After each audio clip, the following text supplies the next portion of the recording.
Saya ucapkan selamat pagi kepada Bapak Ibu serta rekan-rekan guru-guru NSC. Lumayan banyak ini hari ini ya yang ikut ya, senang sekali. Jadi semua kita mau belajar memang, karena pembelajaran kan seumur hidup kita ya, sampai Tuhan memanggil kita belajar terus. Belajar menjadi orang tua, nggak ada sekolahnya soalnya, memang sulit ya. Oke, untuk yang baru kenal, saya memperkenalkan dari segi pribadi aja. Saya memiliki kami memiliki anak 3 orang ya, 2 orang sudah menikah dan tinggal 1 lagi, yaitu anak perempuan kami 27 tahun. Dan kami memiliki cucu 2 orang, umur 9 tahun dan umur 6 tahun sekarang ya. Nah, hari ini tentu ada beberapa yang memang saya sudah kenal lama sekali, tetapi ada juga Bapak Ibu di sini yang baru saya kenal ya. Jadi saya senang sekali karena memiliki keluarga baru di tempat ini. Yang bergabung, terima kasih saya ucapkan selamat ya kepada Bapak Ibu yang baru bergabung di NSC. Baik, tema pada pagi hari ini yaitu peranan kita di dalam menghadapi yang dikatakan the new normal. Oke, mungkin menjadi pertanyaan buat kita semua adalah, apa itu the new normal? Normal yang baru. Jadi normal yang baru ini bukan berarti ya keadaan normal itu besok sama seperti yang kemarin. Ya, Bapak Ibu bisa ajak anak-anak ke mall dengan bebas, ke rekreasi dan sebagainya yang seperti dulu. Kita merindukan yang seperti dulu. Nah, ini tidak akan terjadi lagi seperti yang dulu. Mungkin ada beberapa yang mungkin bisa, tetapi keadaannya berubah. Berubah dalam arti seperti apa? Ya, yang disebut the new normal. Jangan berpikir bahwa dunianya akan semakin baik. Ya, dunia secara fisiknya aja Bapak Ibu sudah rusak ya. Bahkan dari satelit NASA saja itu udah difoto, itu diambil, itu bumi ini ya, bumi ini dalam keadaan kondisi yang sudah semakin rusak. Karena apa? Karena ulah daripada manusia itu sendiri ya, dengan penebangan pohon, dengan polusi ya, semua kotor, semua yang ada itu ulah manusia. Oleh sebab itu menyebabkan bumi ini menjadi rusak. Nah, sekarang bagaimana dengan kehidupan yang seperti ini? Ada istilah normal yang baru. Ya, buminya rusak, tapi bicara the new normal. Ya. Jadi kita, Bapak Ibu, yang saya ingin tegaskan adalah, Bapak Ibu, semua kita menyadari bahwa kita hidup di bumi yang sudah rusak, ya, nggak bisa diperbaiki lagi. Walaupun kita berusaha mau go green dan sebagainya, itu mungkin memperlambat sedikit, tetapi sebenarnya sesungguhnya udah rusak, ya. Nah, ini yang kita mesti waspada. Sedangkan dibicara normal yang baru itu, di bumi yang kita tinggali ini, itu bicara tentang besok munculnya yang disebut kecerdasan artifisial, yaitu di mana robot-robot yang ada di mana-mana ya, di hotel, di restoran ya, robot bisa masak 2000 masakan ya. Lalu kemudian di bank-bank ya, banyak yang bekerja adalah mesin, bukan lagi para pegawai daripada bank. Sebab itu banyak yang kena PHK nih ya. Jadi ribuan pekerjaan profesi akan diganti dengan robot, Bapak Ibu. Ini yang mesti kita waspadai ya, keadaan the new normal. Robot akan di mana-mana. Nah, ini kalau di foto, di gambar ini, Ibu Bapak lihat robotnya ya keren sih keren ya, tapi masih kelihatan mesinnya ya, besi-besi sana sini kan. Tetapi esok ini dan sekarang sudah ada yang seperti manusia. Ada rambutnya, matanya bisa goyang-goyang ke kanan ke kiri, mukanya, wajahnya bisa tengok-tengok, bisa tersenyum, ngomongnya luar biasa seperti manusia. Tetapi dalamnya mesin. Nah, ini keadaannya ya. Jadi robot tercantik di dunia namanya Sophia ya, Bapak Ibu. Itu bahkan dapat kewarganegaraan dari Saudi Arabia. Ya. Lalu robot tercantik di Jepang, namanya siapa? Itu si Erika tuh ya, tingginya lebih kurang hampir 160 lebih gitu ya, seperti orang Asia kita seperti ini. Lalu dia cantik sekali, seperti bahannya dari luar ini semua seperti manusia, bisa dipegang seperti ini. Tetapi dalamnya mesin. Nah ini yang akan terjadi. Ya. Jadi ibu bapak bisa bayangkan besok anak-anak kita setelah sekarang ada yang masih kecil-kecil, yang remaja, besok sudah dewasa remaja semua usia produktif, itu mereka akan dikelilingi robot dan mesin-mesin. Bahkan ribuan profesi dalam arti lebih itu akan punah, dalam arti diganti dengan mereka robot-robot ini. Jadi anak-anak bingung mau jadi apa. Ini ya. Supaya ibu bapak cara berpikirnya masuk dulu ke sana, baru saya bisa lanjutin ya. Anak-anak yang bingung besok mau jadi apa? Kerja di bank, udah ganti mesin sana sini ya. Di airport itu rata-rata besok pegawai udah banyak berkurang ya. Anak saya kebetulan yang nomor 3 bekerja di airport ya. Jadi kena juga dia ya, di PHK. Sehingga mengurangi tenaga kerja banyak akhirnya lewat scan paspor, semua check-in by system, nggak ada manusia lagi yang akan melayani. Ya. Baik Anda ke bank, menemuin lagi CS palingnya 1 orang aja, 2 orang ya. Jadi yang kuliah ke perbankan, keuangan, ekonomi, dan sebagainya, itu cukup sulit kalau nggak prof di bidangnya, jangan harap ya bisa mendapatkan pekerjaan esok hari, sulit. Jadi anak-anak kita akan alami situasi seperti itu. Kedua, belum lagi ya, selain memang secara elektronik semua, dalam arti uang elektronik, guru-guru elektronik ya, dengan Google anak-anak belajar lewat cara begini ya, Zoom dan sebagainya, yang membutuhkan medianya ya, yang serba modern. Tetapi di satu sisi kejahatan meningkat karena pengangguran. Yang kerja ya, manusia banyak yang di PHK dan kemudian mereka mesti mencari nafkah, butuh makan. Nah, ini yang terjadi, akan ada pengangguran besar-besaran. Nah, ini yang Bapak Ibu semua bisa memahami keadaan esok hari. Sebab itu kita harus siapkan anak-anak kita sejak dini ya, di dalam menghadapi yang dikatakan the new normal. Jadi bicara the new normal bukan keadaan semakin baik ya.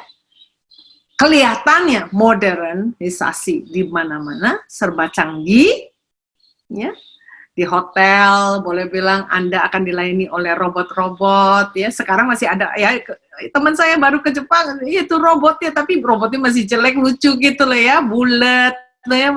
Mesin dambakan yang membersihkan rumah rata-rata itu kalau orang-orang mungkin udah di Indonesia sudah juga dijual ya, harga 1 juta katanya robot bisa mengepel, nyapu, bersihin rumah ya. Jadi nggak ada asisten rumah tangga lagi nih, pembantu ya. Nah, jadi ke depan bahkan mereka bisa melayani dalam arti semua ya, baik kebutuhan seks ya dan sebagainya, sehingga anak-anak ke depan yang mereka yang tidak mengerti, memahami tentang Allah ya, tentang rencana Allah, mereka akan hidupnya ya, mereka bilang buat apa nikah ya, ada robot, pelihara aja robot wanita cantik atau pria ganteng ya kan, bisa pesen mukanya siapa, tapi dalamnya adalah mesin. Mereka tidak memiliki jiwa ya. Oke, lanjut.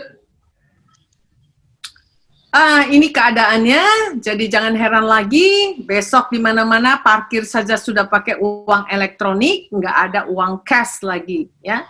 Jadi semua dikontrol, ya, kehidupan kita akan dikontrol, dalam arti semua Bapak Ibu memahami perkembangan ke sini, kita aja yang mau keluar kota atau keluar negeri ya dipantau semuanya, ada scan barcode ya untuk kesehatan dan sebagainya ya, didata dengan demikian pengontrolan itu terjadi atas setiap manusia, ya, bisa bahkan nomor-nomor ID besok menjadi satu nomor, ya.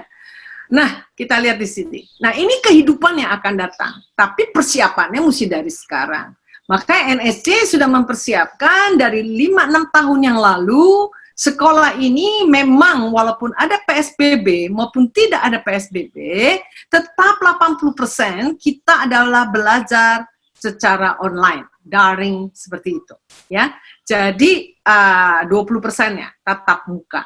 Nah, ini yang walaupun ada PSBB maupun tidak ada PSBB. Jadi kita mesti siap, ya, siap ke sana ke depannya. Lanjut. Ya. Jadi ini belajar dari rumah. Kebetulan besok ya memang diumumkan untuk DKI Jakarta kita akan ada PSBB total. Nah, sempat saya juga terdiam. Wah, ini ya.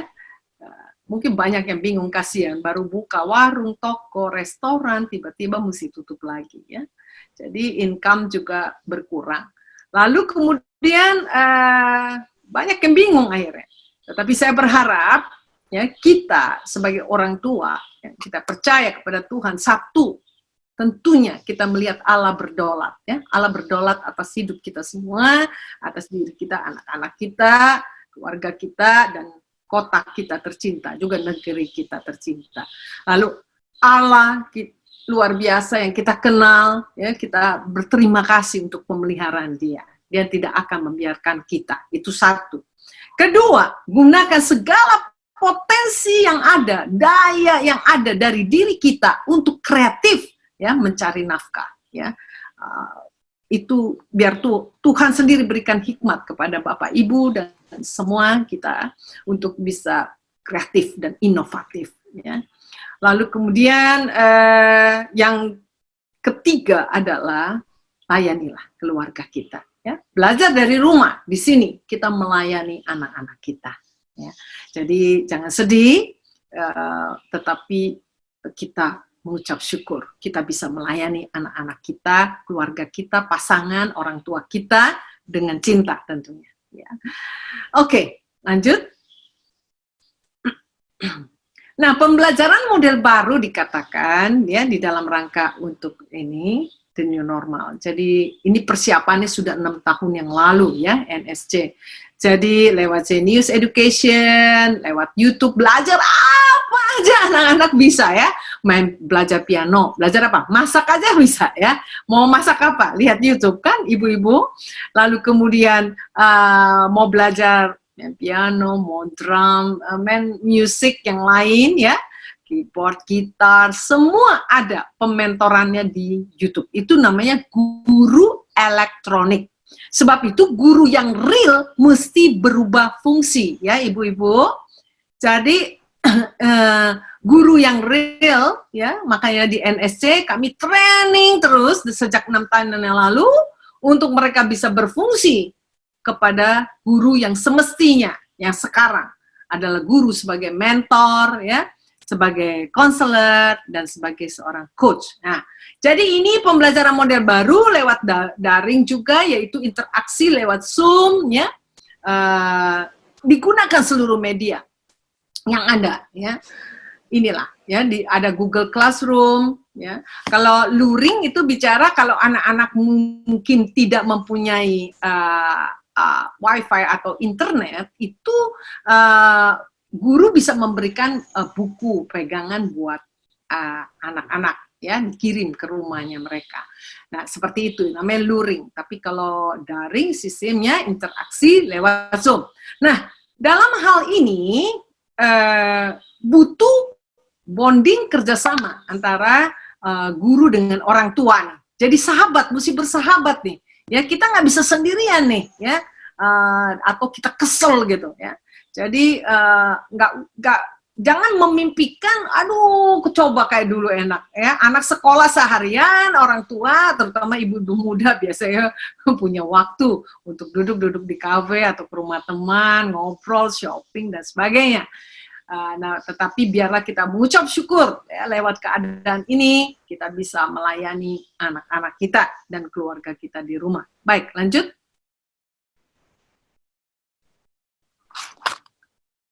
memang dibutuhkan keahlian ya, dalam arti kemahiran, daripada mau nggak mau nih, emak-emak maupun ya, guru-guru ya, maupun orang tua, bapak-bapak juga, semua memang dituntut untuk mau tidak mau ya, kita ngerti-ngerti sedikit, walaupun kita mungkin ada generasi yang baby boomers ya, yang lahir mungkin tahun 60 ya, termasuk baby boomers ya, bukan generasi milenial atau bukan generasi yang sekarang disebut generasi alpha ya, anak-anak yang lahir tahun 2010 ke atas, generasi alpha, cara berpikir semuanya berbeda, cara belajar berbeda ya. Jadi ini memang ada satu apa ya, transisi dalam arti jeda juga, jarak antara generasi ke generasi. Nah, ini yang perlu kita pahami ya. Memang sepertinya kayak saya sendiri secara pribadi ya, saya suka kesel, misalnya ada saya maunya pegang real ya, kertas ya. Jadi saya nggak heran kalau ada bapak ibu yang mungkin masih membutuhkan yang namanya realnya. Kok nggak ada bukunya gitu ya? Kok nggak ada kertasnya seperti itu ya? Ya, tetapi dikatakan sekarang ini udah less paper ya. Memang perusahaan-perusahaan percetakan buku-buku nih udah ya, memang besok jadi nggak ada lagi. Dan mereka koran-koran aja nggak ya. Sekarang udah betul-betul mereka nggak sistem pakai newspaper dijual di jalan-jalan oleh para orang-orang pedagang ya, asongan jual koran gitu ya, jual majalah, nggak ada lagi ibu-ibu ya, bapak ya. Jadi menemukannya lewat internet, bisa baca koran Kompas ya, Suara Pembaruan ya, lalu kemudian Detik atau yang lain-lain ya. Nah, jadi kita lihat di sini semua less paper. Jadi ini mesti siap kitanya. Jadi kalau kita nggak siap beralih, nah ini kita yang akan menemukan kesulitan. Berapa banyak ya, jadi waktu saya juga menghadiri rapat dengan Dirjen Pendidikan, itu terjadi memang guru-guru atau tenaga pendidik yang masih mau tetap seperti yang dulu ya, kalau ada lagu, itu mau seperti yang dulu gitu ya, mau seperti yang dulu itu dipertahankan, nggak bisa. Kenapa? Karena bumi, dunia ini sedang berubah dan cepat berubahnya. Berubahnya itu cepat ya. Jadi ibu, bapak, kita mesti bisa cepat menyesuaikan. Makanya saya berkata kepada guru-guru di NSC, ini kalau saya strategi langsung berubah, move, itu mesti ngikutin, jadi mesti cepet gitu ya, nggak bisa bilang, aduh berubah-berubah terus nih, atau kok jadi begini nih, ya kayak kita ini sekarang kaget ya, lepas dari mungkin ada oknum-oknum dalam arti orang lain yang mengambil keuntungan di dalam semua peristiwa ini, ya itu lepas, kita nggak ikutan masuk di dalamnya. Tetapi perubahan yang terjadi di dunia ini, kita ya, sebagai orang tua maupun para pendidik di mana saja harus berani move dan menyeberang sama-sama, gandengan tangan sama-sama nih ya, sehati gitu, nyebrang sama-sama. Apalagi Bapak Ibu sudah ada di NSC, keluarga besar ini, kita nyebrang sama-sama gitu ya, untuk sebuah pembaruan dalam arti menuju the new normal. Jadi peranan daripada orang tua memang mengalami perubahan, atau dalam arti juga lebih tajam ya peranannya ya. Saya boleh diganti ini, tolong, ini pembelajaran tadi ya. Oke. Ya, dengan daring interaksi lewat online begini ya, lewat Zoom ya. Jadi gurunya bisa gambar, ditunjukkan kepada murid ya, murid bisa lihat ya. Nah, lanjut.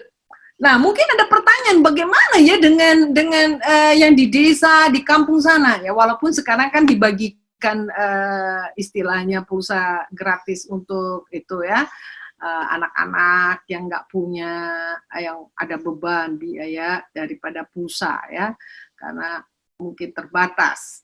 Nah, tetapi satu sisi banyak juga yang menggunakannya untuk bermain games ya. Wah, habis pulsanya. Nah, lepas dari itu semua, tapi besok hari wifi atau internet, akses internet itu ada di mana-mana ya. Di pinggir-pinggir jalan, masuk ke desa-desa, kampung, wah besok akan seperti itu. Bisa bayangkan? Jadi anak-anak semua tidak terkendali, dalam arti tidak ada batas lagi, bisa melihat dunia dimanapun berada. Jadi dengan satu alat handphone aja, anak-anak desa bisa melihat dunia. Nah, ini yang terjadi, ya, perkembangannya ke depan. Nah, orang tua dikatakan adalah guru sejati. Nah, ini mesti diterima dulu dengan rela, ya, Bapak Ibu. Jadi, waduh, repot nih. Enggak, ya. Memang tugas orang tua, ya, itu, ya, di dalam Alkitab juga menyatakan bahwa ini adalah tugas orang tua daripada mendidik anak sebenarnya. Ya, harus menceritakannya, mengajarnya berulang-ulang dengan sabar, ya, dengan penuh kasih. Itu ada sabar. Itu Ulangan pasal 6 ayat 6 sampai 9. Bahkan di dalam Efesus pasal 6 ayat 4, biarlah, ya, para bapak-bapak ini nggak boleh bikin anak menjadi terluka atau marah, ya, karena pada waktu itu di Roma itu terjadi kekerasan, ya, bagaimana orang tua dengan melakukan pola asuhnya kepada anak-anak mereka, ya, main dengan fisik, kekerasan fisik maupun verbal, ya, lewat kata-kata. Nah, ini akhirnya membuat luka. Kalau sudah membuat luka, ya, kepada anak, emosinya terluka, anak rusak, hubungan rusak orang tua dengan anak, lalu anak juga jiwanya rusak. Ini yang bahaya. Mereka satu dan besar, jangan heran mereka memberontak, lalu mereka juga ketika membangun hubungan dalam arti berkeluarga, mereka mengalami problem lagi.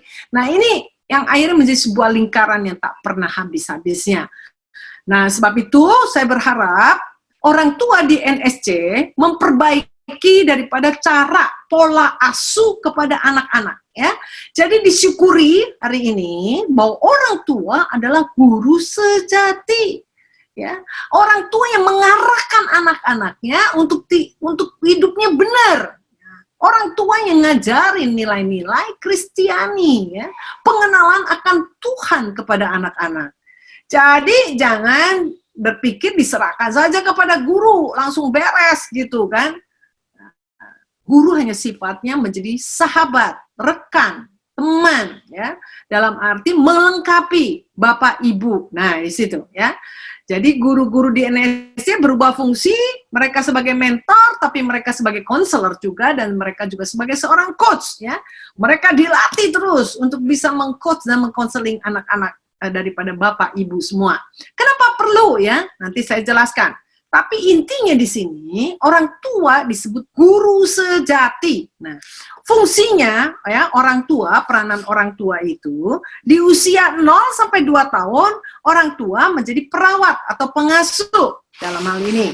Jadi Bapak jangan berpikir punya anak balita atau batita ini itu tugas ibu, ya. Jangan berpikir ini tugas wanita, bukan. Ini tugas orang tua, ya. Jadi bikinin susu anak, Bapak boleh, Pak, ya. Cuciin botol susu juga boleh, bikinin bubur juga boleh. Dan jadi suapinin anak itu bukan tugas para ibu, ya, tapi bisa juga para bapak memandikan, ya, menggantikan popok anak itu boleh, ya.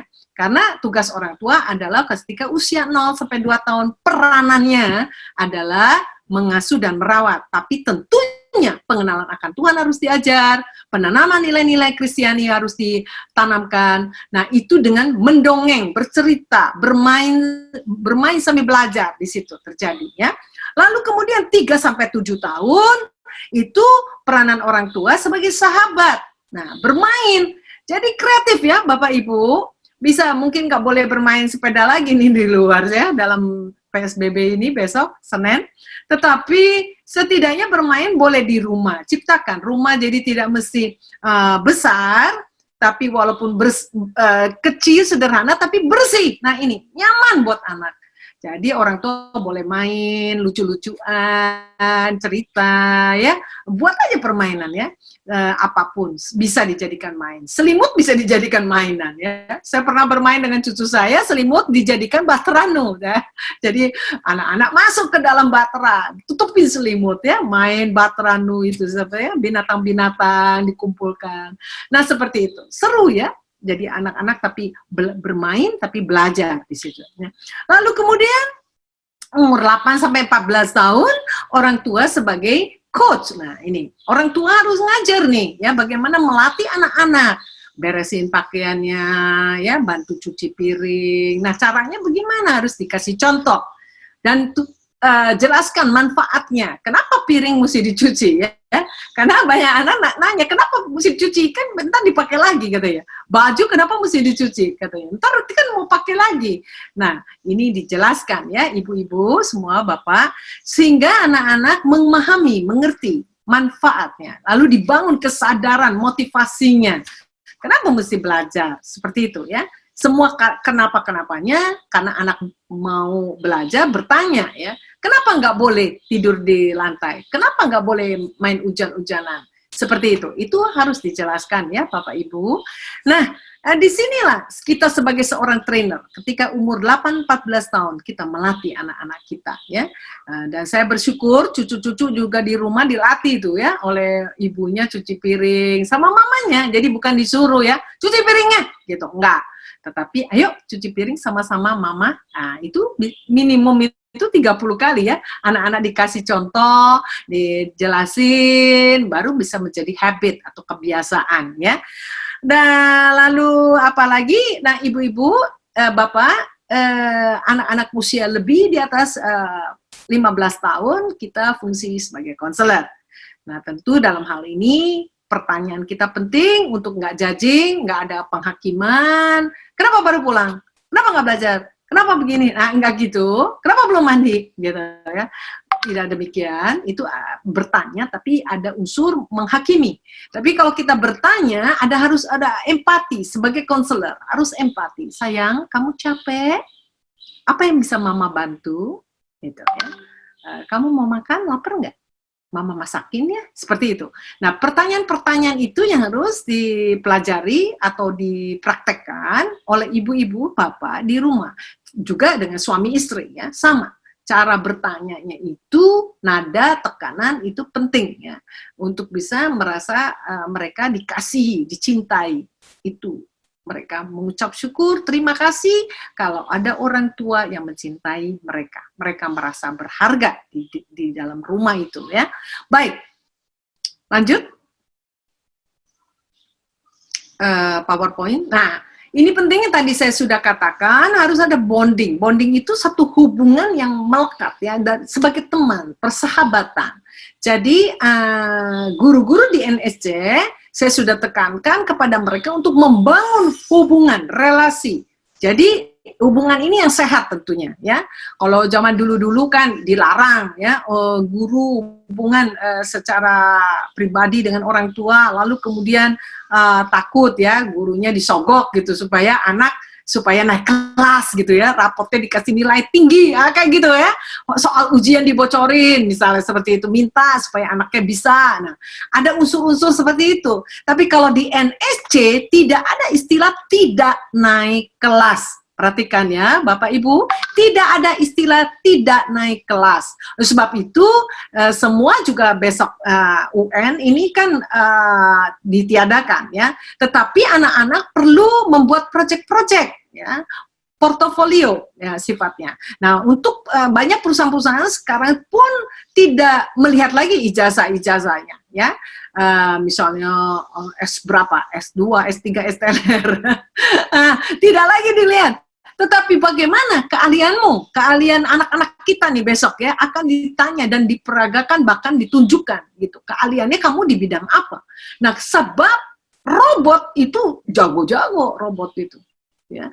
Hebat-hebat cerita. Robot itu bisa melakukan operasi esok hari. Jadi dokter abal-abal udah nggak laku deh ya.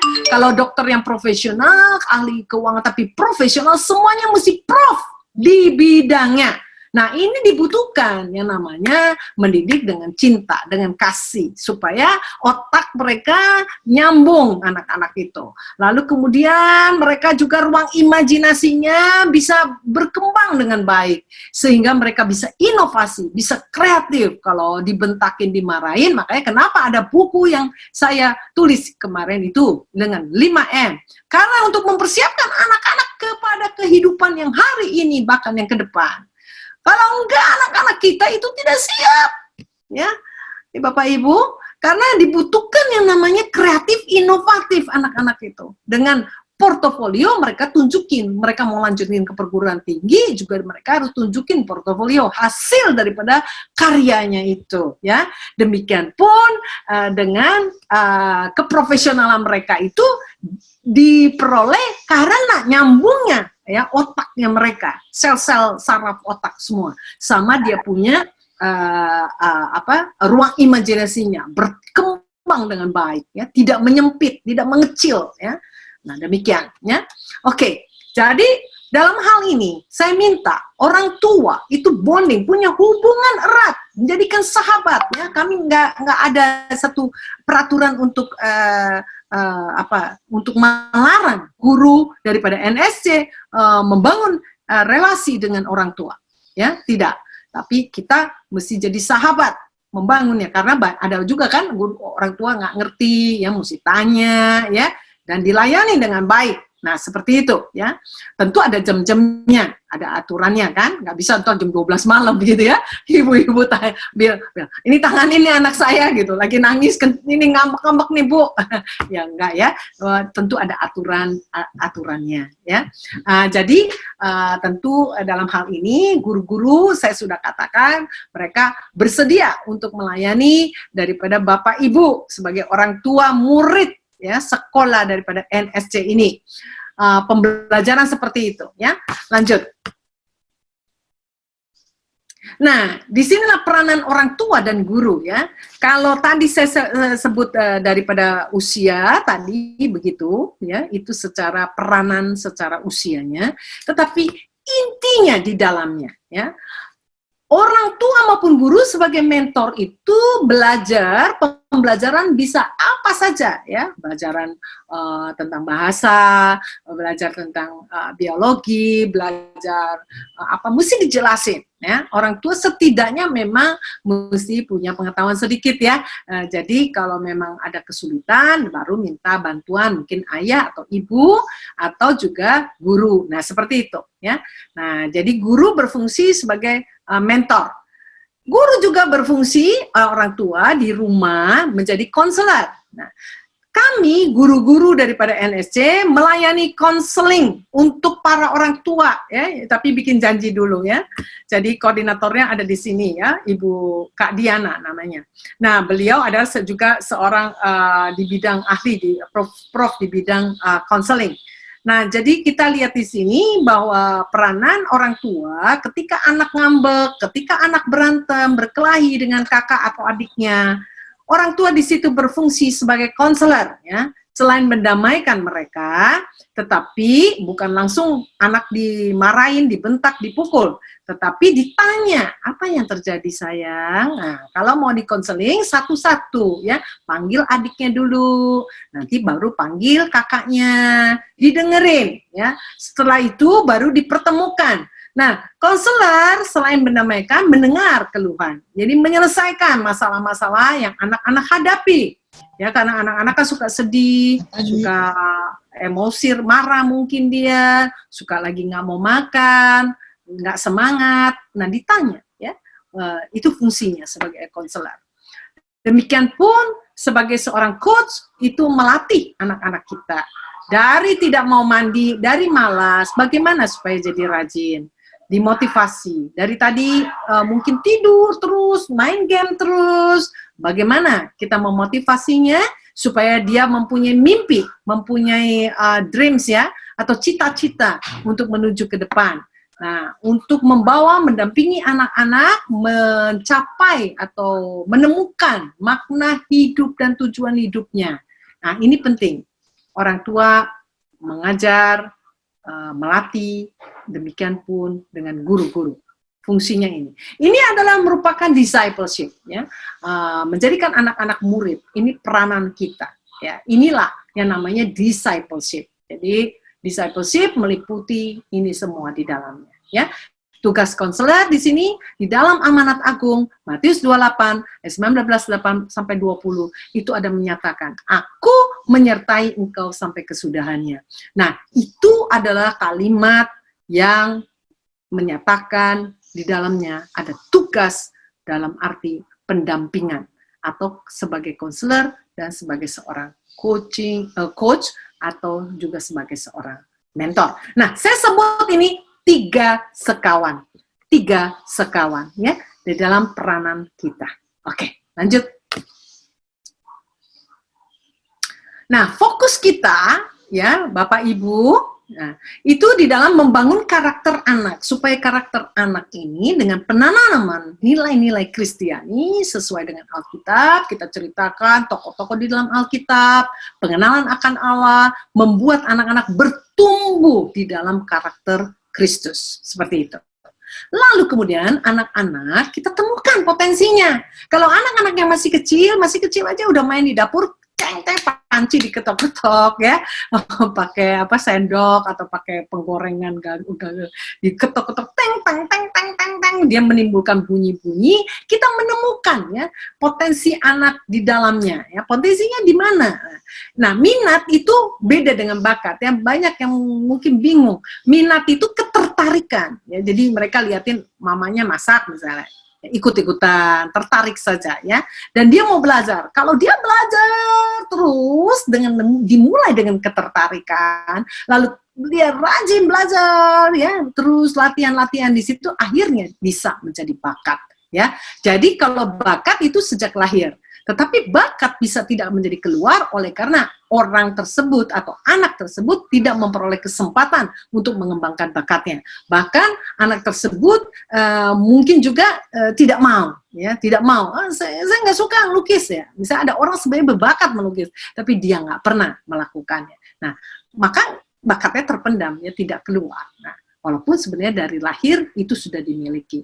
Baik, dengan singkat saja, ya. Jadi di dalam NSC, murid-murid ditemukan, ya, selain dibangun karakternya, menjadi karakter seperti Kristus, ya, karena dulu juga saya pernah menyusun di sebuah sekolah yang lama, ya, yaitu Tunas Bangsa, yang saya bangun bersama suami dan rekan-rekan, itu membangun karakter Kristus. Ada 49 karakter Kristus, ya, yang mana masuk ke dalam setiap pelajaran.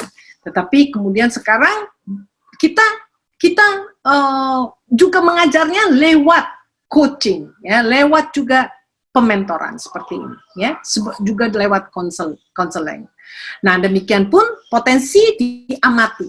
Anak-anak dites minat bakatnya, lalu pengamatan, observasi, guru-guru jeli dengan mata yang jeli melihatnya. Lalu dengan wawancara, diajak bicara anak-anak itu lewat coaching, dengan proses coaching, ditemukanlah minat bakatnya, seperti itu. Sehingga bisa kemudian koordinasi, diinformasikan juga kepada para orang tua untuk didukung, ya, anak-anak itu, untuk dikembangkan bakatnya. Sebab ke depan anak-anak kita harus prof di bidangnya, jangan asal bisa, harus prof di bidangnya, sekali lagi ya, prof di bidangnya, bukan asal bisa. Banyak bisanya, tapi nggak jadi. Nah, tidak demikian, harus dipertajam. Bisa ada 3 ya minat yang dia atau potensi kecerdasannya. Tetapi bagaimana setelah dilatih, ya, di coach, dipertajam, ya, lalu dia menemukan bagaimana profesinya ke depan. Nah, ini yang kita harapkan anak-anak kita bisa berkarya, inovasi, dan kreatif. Lanjut. Ini ya, jadi anak menemukan makna dan tujuan hidupnya sejak kapan? Sejak dini. Ya, ini percepatan, harus betul-betul ditemukan cepat. Makanya saya berkata kepada tim yang ada di NSC, untuk tes bakat segera kepada anak-anaknya, minatnya dicari ya, lewat coaching. Lalu kemudian anak-anak perlu dilatih, dilengkapi, ya, diarahkan supaya mereka kelak bisa menjadi prof di bidangnya. Ada seorang anak yang ada di SMA ya sekarang ya, di NSC, itu udah tahu ya dia mau kemana gitu ya. Dari kecil juga bakatnya udah ada. Nah, Akhirnya dia sekarang bisa membuat video klip, ya, film-film seperti itu, sudah hebat ya. Dan video klip saya parenting itu dibuat oleh dia. Jadi nanti bisa kita saksikan ya, ketika penutupan acara parenting pada hari ini, kita akan saksikan hasil daripada pembuatan video klip yang telah itu adalah hasil karya salah seorang anak kita, gitu ya, siswa daripada NSC. Ya, demikian pun rekaman-rekaman yang tadi sudah ditampilkan di awal, yang untuk perlombaan daripada apresiasi dari kementerian tadi, yang kita mendapatkan apresiasi ya dari seluruh Indonesia. Nah, ini DKI Jakarta hanya kita satu-satunya, bahkan dari seluruh Indonesia ya, kita disebut nomor pertama. Nah, jadi kita mengucap syukur. Nah, biarlah saya rindu anak-anak daripada Bapak Ibu untuk menemukan makna dan tujuan hidupnya sejak dini.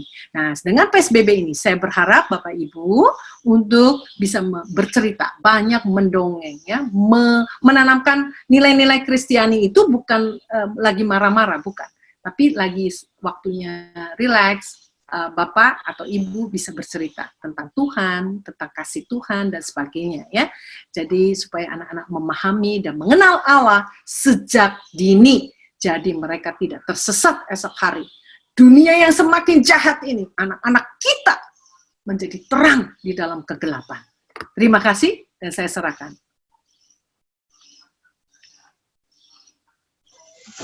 Baik Kani, terima kasih untuk sharing yang luar biasa buat kita semua. Boleh kita berikan tepuk tangan virtual Bapak dan Ibu, silakan.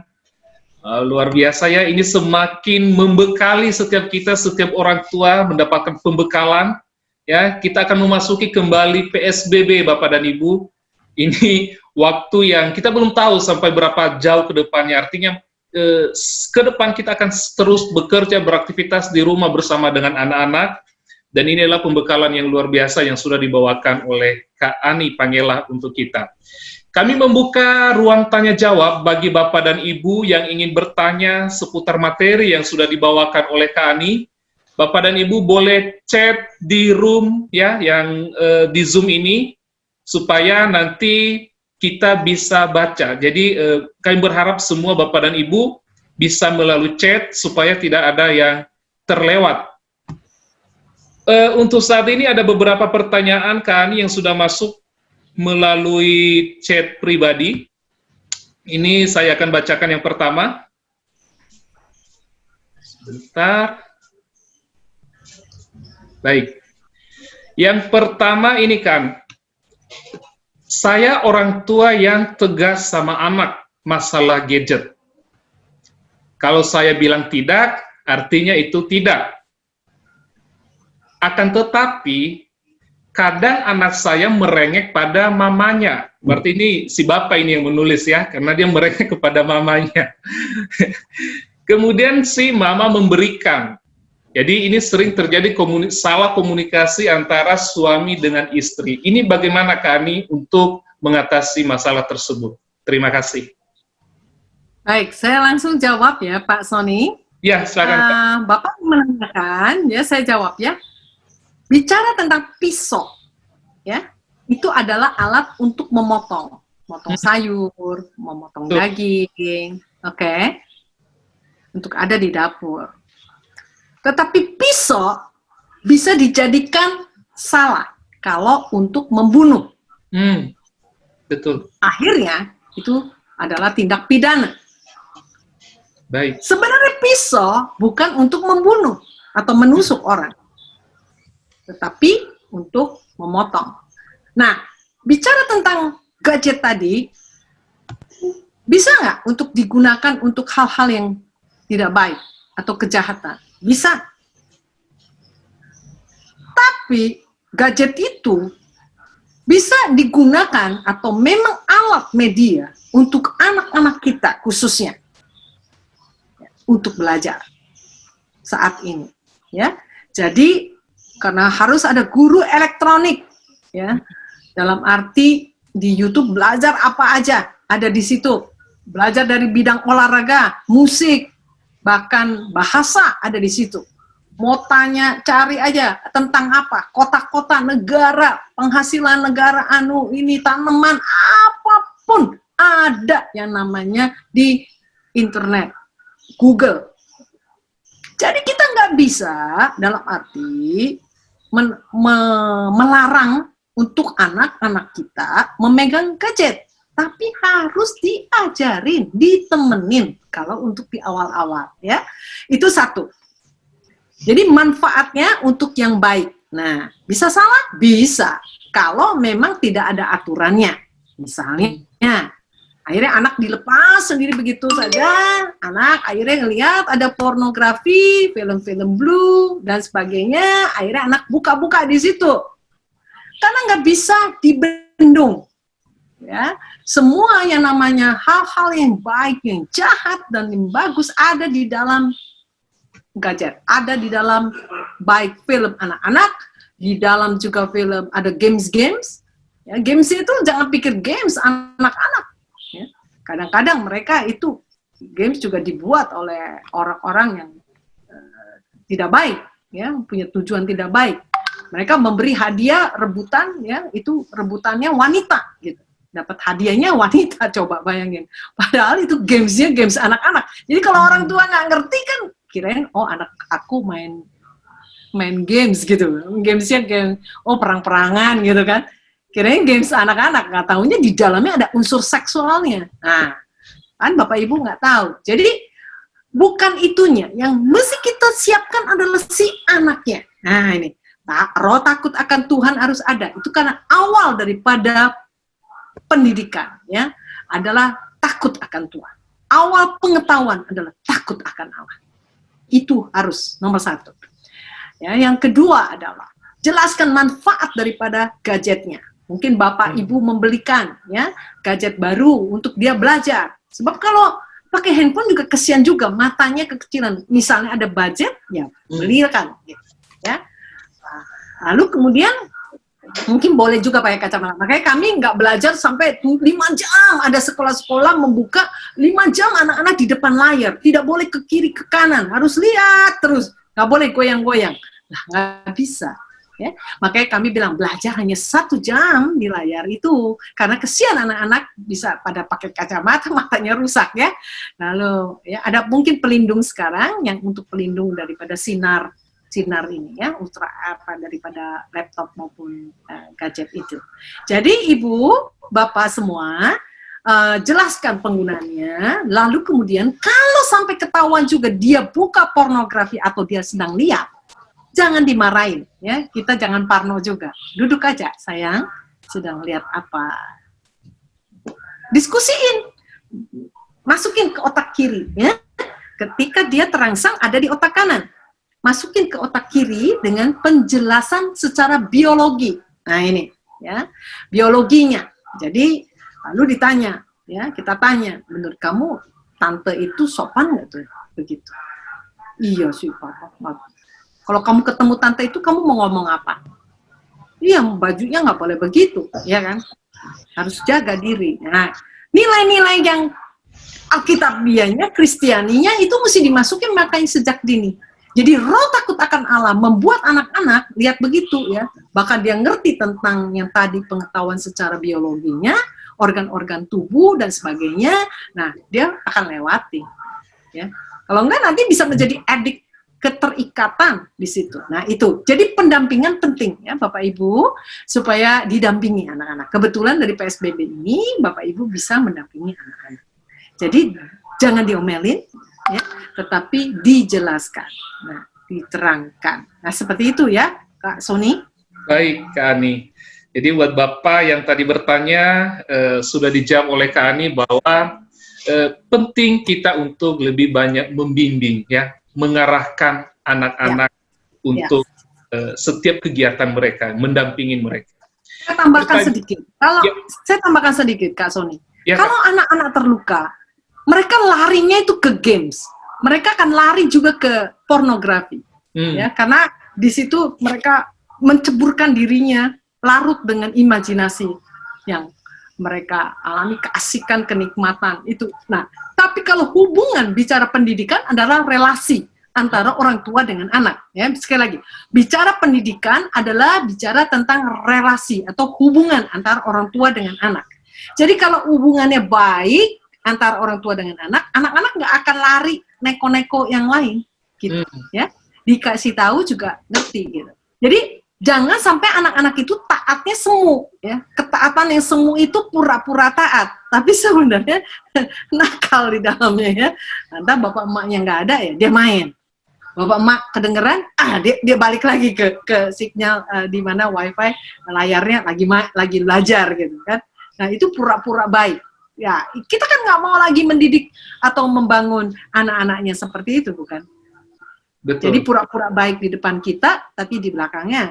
Jadi ketaatan yang disebut ketaatan yang semu, yang bohong-bohongan gitu, ya.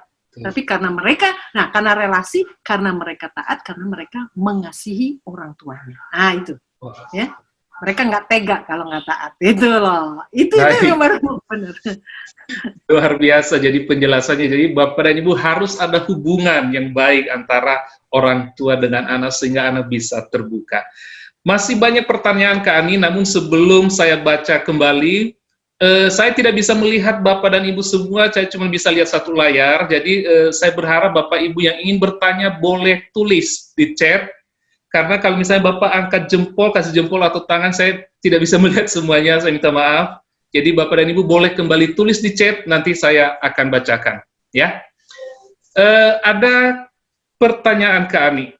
Pertanyaannya begini. Sesuai umur anak, saat ini saya berperan sebagai coach. Jadi saat ini anak dari ibu atau bapak yang bertanya ini adalah mungkin sekitar SD atau ya kurang lebih SD berarti ya, berperan sebagai coach. Saya ingin terkesan tegas terhadap anak. Tapi anak komplain dan mengatakan saya bossy, jadi ngebossy. Bagaimana caranya supaya tidak terkesan seperti itu? Jadi tipsnya gimana nih Kak, supaya anak melihat mama atau papa ini tegas tapi bukan seperti ngebossy gitu. Silakan Kak.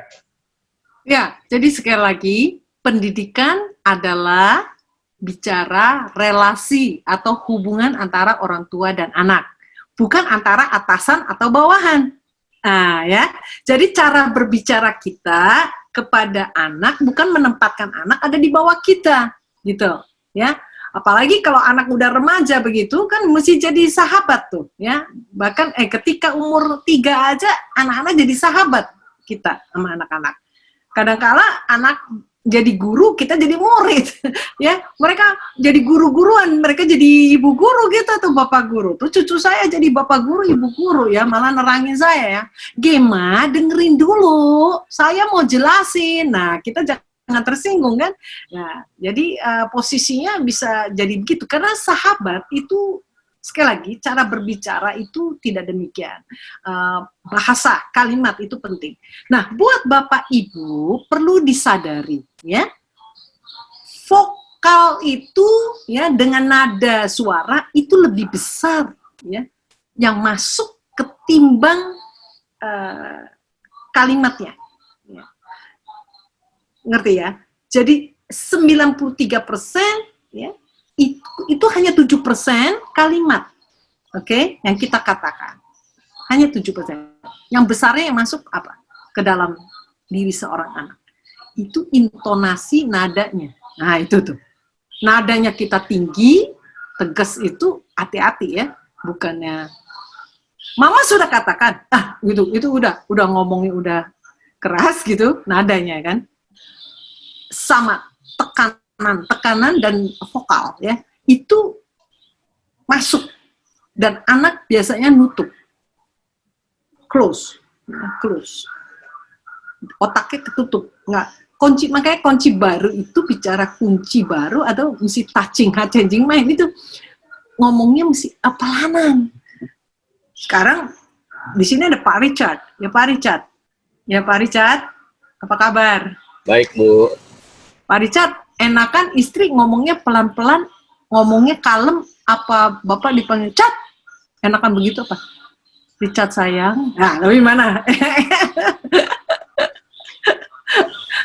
Bebas sih Bu, manggilnya apa aja. gitu. Kalau saya nggak terlalu ini ya, jadi lebih Iya. Tapi aja. jujur aja, Bapak senangnya yang bagaimana?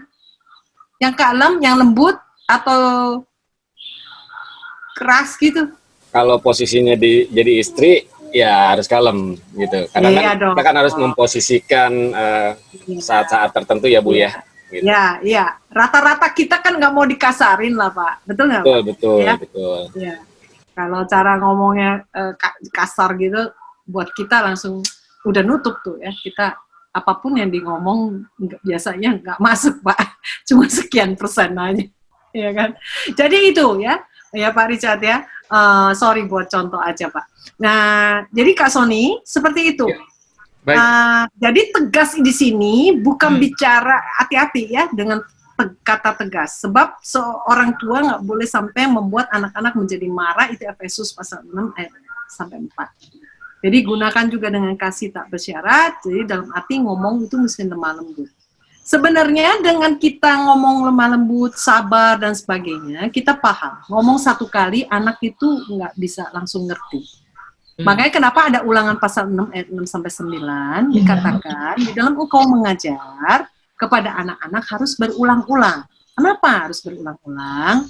Karena anak nggak langsung mengerti, nggak memahami. Ya, nah ini penting untuk kita seperti sama ketika kita mendengar firman Tuhan satu kali baru gitu ya. Tapi ketika 2 kali, 3 kali, 4 kali, nah di otak kita ada jalan yang menyambung. Nah akhirnya menjadi kairos, kronos menjadi kairos, akhirnya menjadi kita menjadi iman. Lalu kita hidupi dan kita akhirnya menjadi seperti yang firman katakan itu. Nah seperti itu berulang-ulang, merenungkan, perlu direnung, dicerna. Nah ini penting ya.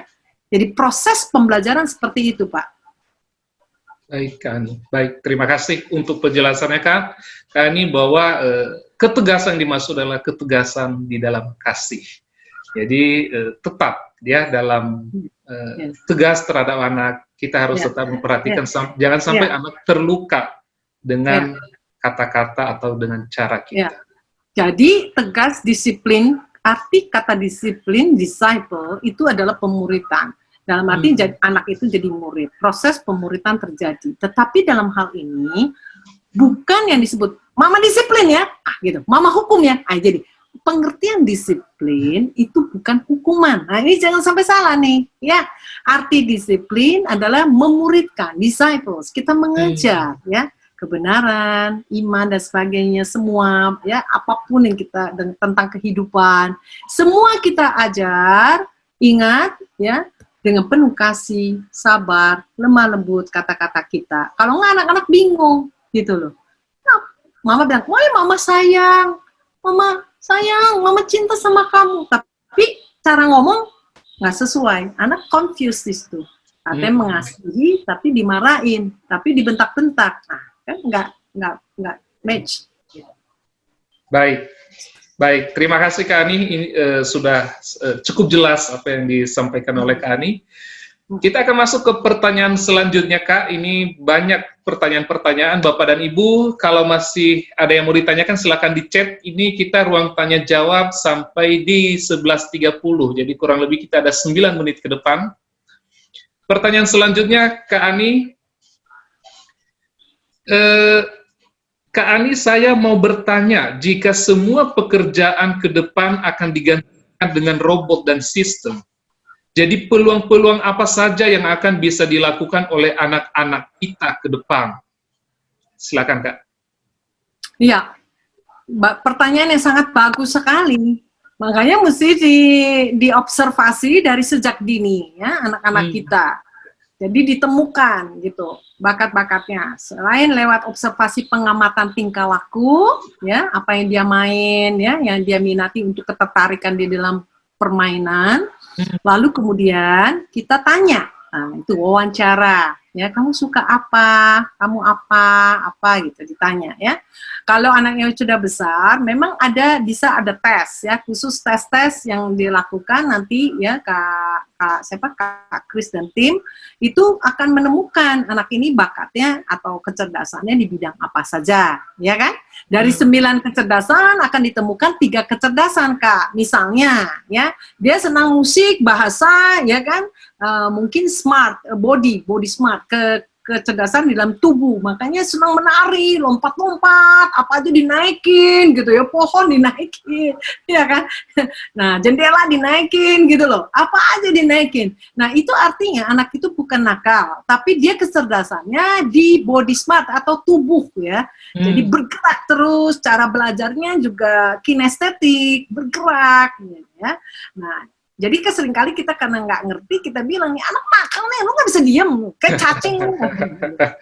Terus anak itu bilang, iya mama bilang aku cacing, katanya gitu. Padahal bukan ya, karena kita tidak memahami sehingga kita ngatain anak kita, itu termasuk pembulian ya, ngatain cacing. Jadi pembulian kecil-kecilan ya di dalam rumah ya, nah oleh orang tua sendiri. Jadi atau yang bawel, kita bilang gini, lu nenek ya, gitu ya, dikit-dikit telepon dia yang jawab gitu. Halo tante, iya tante, mama lagi repot, gitu dia heran nih anak, ya bawel lu. Padahal dia cerdas di dalam bahasa, ya, di dalam komunikasi, gitu kan. Terus misalnya dia apa aja dia mau tanya, jago itu penganalisa itu ya. Apapun ya, seneng kepada misalnya serangga, ya, cecak dia tangkap, dia pegang, ya, apapun gitu, ke kupu-kupu atau ke kecoa aja dia nggak takut gitu. Anak-anaknya senang, nature ya, di laut, dia wah senang lihat laut sampai teriak-teriak, main pasir, guling-gulingan. Tapi ada anak tertentu geli sama pasir sama semuanya ya. Nah jadi kita lihat di situ pengamatan ya. Nah, kita ngerti anak-anak kita itu gimana. Nah, dengan demikian nanti bisa terseleksi secara alami, tinggal 2, kemudian tinggal 1. Ya.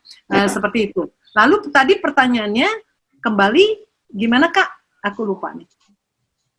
Peluang pekerjaan ke depannya, Kak. Oke, jadi peluang pekerjaannya, nah sekarang, kalau bisnis saja, udah bisnisnya e-commerce, ya. E-commerce dalam arti secara online ya.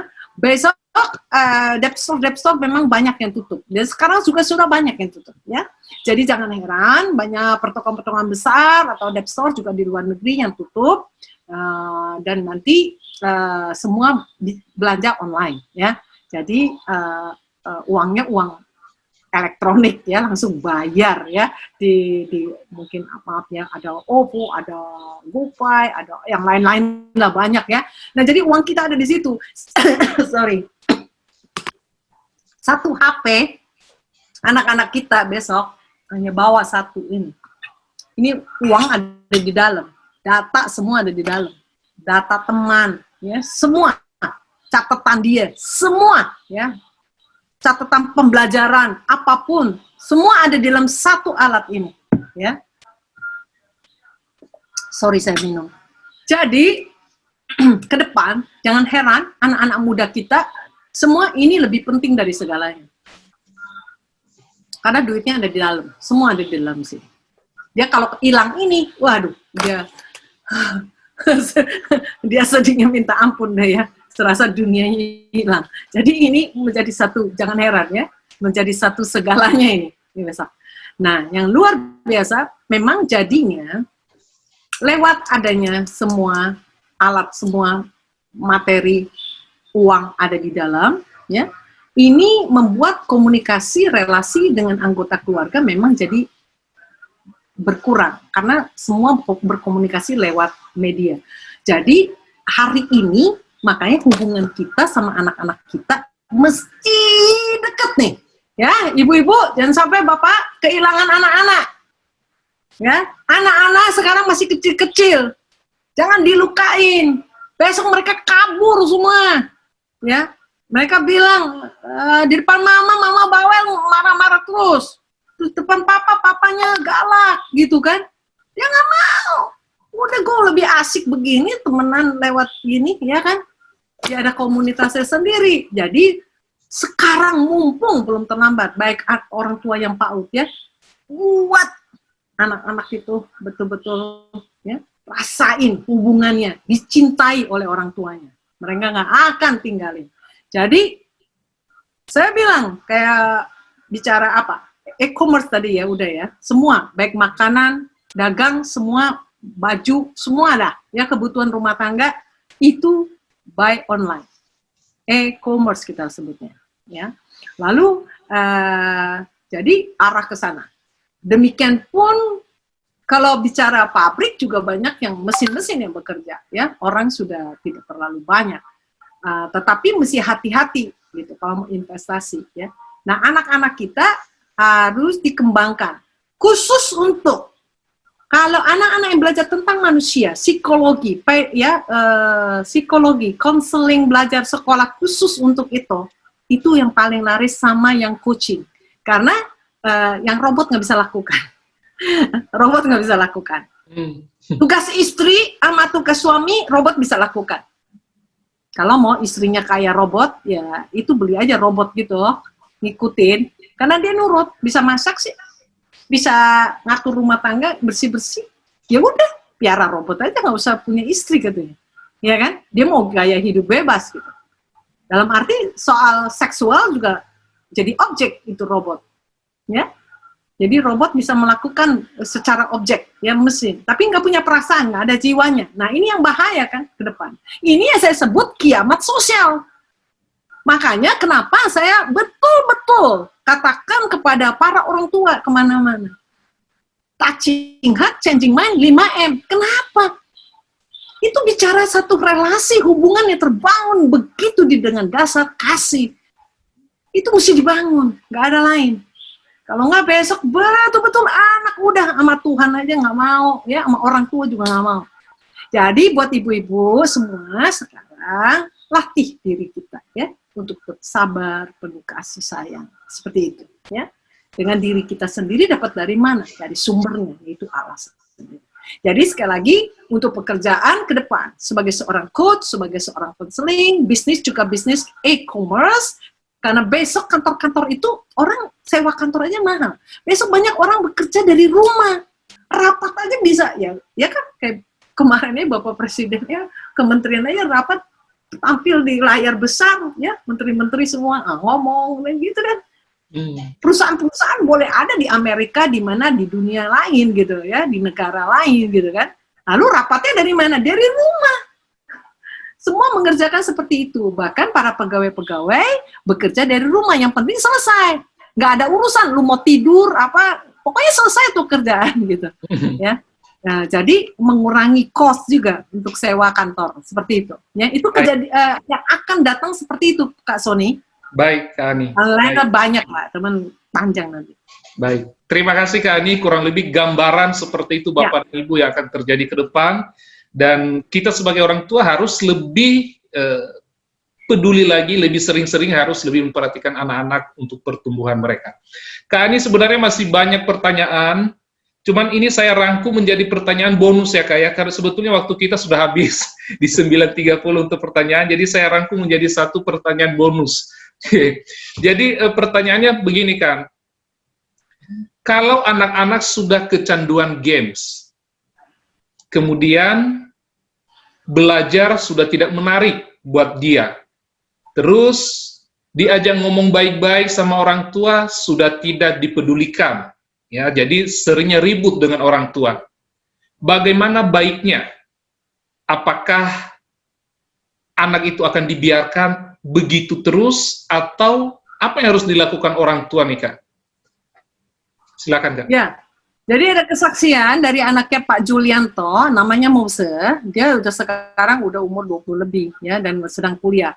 Tapi dia terikat daripada games dan sebagainya itu sampai lupa makan, lupa mandi ya, dari pagi sampai sore sampai malam terus depan komputer. Tetapi apa yang dilakukan orang tuanya ya? Jadi orang tuanya menarik di dalam arti gini, menolak daripada pelayanan-pelayanan atau pekerjaan yang harus keluar, tapi spend time, punya waktu untuk si anak, ya, temenin anaknya terus, anaknya bagaimana, ya udah anaknya masih mau main game, ya dia temenin terus sampai kayak gitu. Nah, apa yang anaknya utarakan? Bayangkan, ya, dia terluka dengan bapaknya, maka dia ada kemarahan. Kemarahan akhirnya masuk ke games dan kemudian terikat di situ, ya. Dan dia membenci keadaan kondisi seperti itu, marah. Nah, ini yang mesti disembuhkan, ya, terutama dengan ayah, para ayah, ya. Para ayah ini pegang peranan memang, ya, karena sebagai imam di dalam keluarga, para ayah juga pegang peranan untuk terutama juga anak-anak wanita. Nah, ayah menunjukkan kasih sayang, melindungi anak-anak. Itu anak-anak mesti lihat bagaimana seorang ayah melindungi keluarganya, mengasihi ibunya, itu paling penting.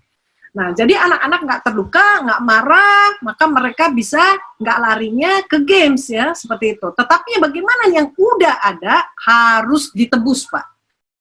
Ditebus dalam arti selain didoain, tapi Bapak juga spend time dengan anak tersebut. Cari waktu, ya, untuk ngobrol, tanya sama dia, evaluasi Papa. Salah Papa mau perbaiki. Apa menurut kamu yang Papa masih kurang, dan sebagainya, dan sebagainya. Sehingga anak itu bisa ceritain. Atau kita tanya, ya, apa yang kamu suka, ya, apa yang Papa bisa dukung dari kamu, ya kan? Jadi semua itu, ya, dengan lewat komunikasi yang tidak ada judging, tidak ada penghakiman, ya, tidak nuntut kepada anak, tetapi masuk dalam kehidupan si anak. Nah, anak dengan sekali lagi oleh anugerah Tuhan, sekali lagi oleh anugerah Tuhan, ya. Kalau Tuhan memang sudah memilih dan memanggil seseorang, orang itu pasti akan datang kepada Tuhan dan bertobat. Nah, dan puji Tuhan memang apa yang sudah diperjuangkan, dikorbankan oleh Pak Jul untuk memotong daripada semua, membatalkan semua jadwal-jadwalnya, dia spend time anak-anaknya, itu dia harus bayar harganya dari perilaku yang kemarin itu dengan pola asuh otoriter, ya, yang dia lakukan. Jadi buat Bapak atau Ibu yang ada, yang bertanya juga, pola asuh mesti dirubah, ya. Apalagi kalau anak sudah remaja seperti itu, kita jadi konselor dan juga jadi sahabat seperti itu, ya. Menjadi teman, bisa curhat gitu, ya. Jadi perlu ditemenin, Pak, jangan didiamin. Ditebus mesti, betul, ya. Gitu. Baik. Juga jangan dimarahin. Udah ya, Papa nggak langganan lagi nih, biarin nih wifi internet, mati dari sini, dibuang aja komputernya, nah. Tapi memang mesti ditemenin. Baik, Kak Ani, terima kasih. Kebanyakan tadi intinya anak itu terluka, Pak. Anak itu terluka, intinya di situ, yang mesti disembuhkan, ya, lukanya. Berarti harus dipulihkan ya, Kak, ya? Baik. Terima kasih untuk Kak Ani dan juga buat Bapak dan Ibu yang sudah memberikan pertanyaan.